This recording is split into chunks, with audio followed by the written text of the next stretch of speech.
So the inspiration from Journey is that I felt majority of the online experience I have played are about competitions and I mean there are some survival game.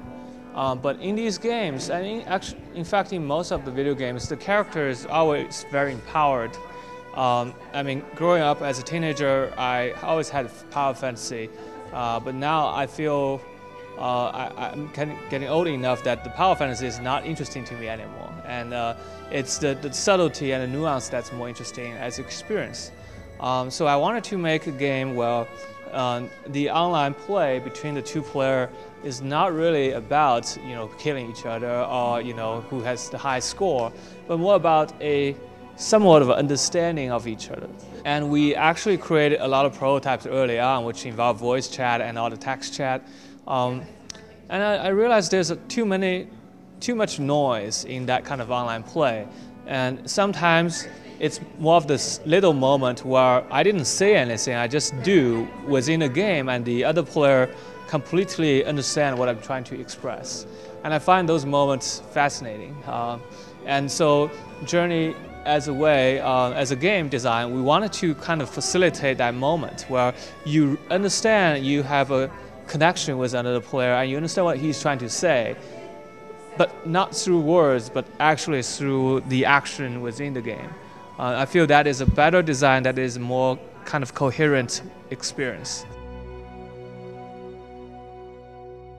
So for me, this is the first online game I've ever done, and the ambition we have is to be able to pull off that experience well, even though you're playing with a stranger, you don't know who he is, how old he is, what gender he is or she is, but you understand what he or she tries to say to you. And having you both experience something grand and interesting together, and I hope that will bring that level of collaboration into a higher place. In a lot of games today, you don't have a choice. If you start a co-op game, you have to finish the game with this person. It's not like, I would start a game with my roommate, and then the second day I'm busy, my roommate is like, oh, can we finish that game? No, I don't have time. I don't want to feel obligated to collaborate with someone. I wanted to be able to play with myself, but I could also engage in a co-op if I feel too lonely. It's like this game gives you the freedom to decide your play style, between single player to multiplayer, between play competitively or cooperatively.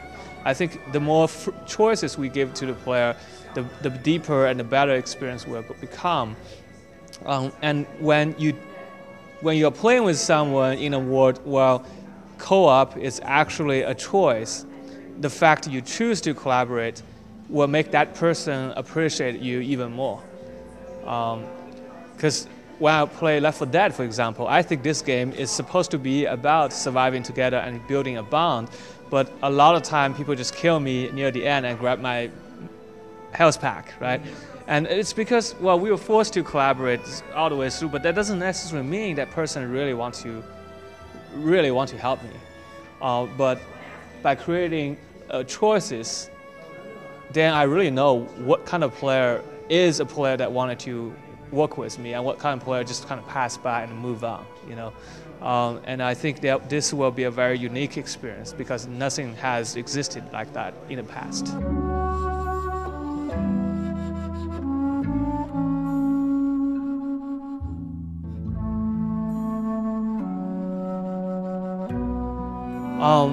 I think ideally it should.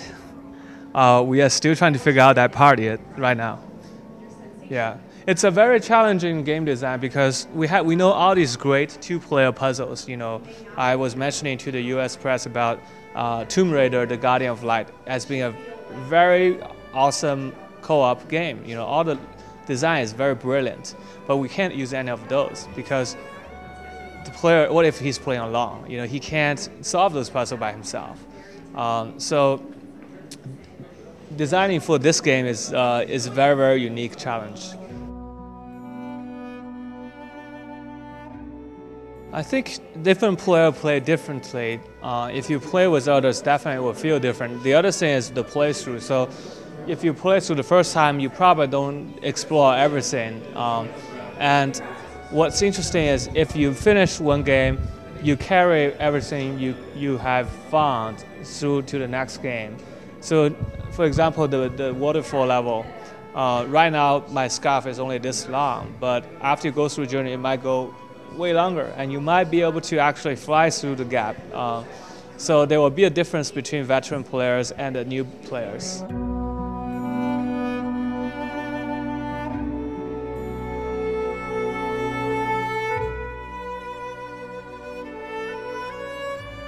Because this game is not about acquiring power. I'm saying this game we want to make you feel small and have a sense of wonder and mystery.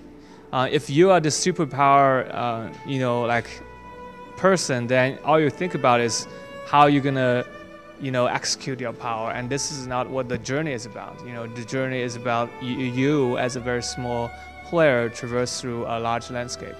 And the smaller you are, the more likely you want to collaborate with others. And the more powerful you have, if you have a rocket launcher, then you think about, okay, I'm gonna shoot at this guy, right? Rather than, hey, maybe I want to say hi to him. So I think this is not a role-playing game. In a role-playing game, you level up, you gear up, you empower yourself. But journey is the opposite of that.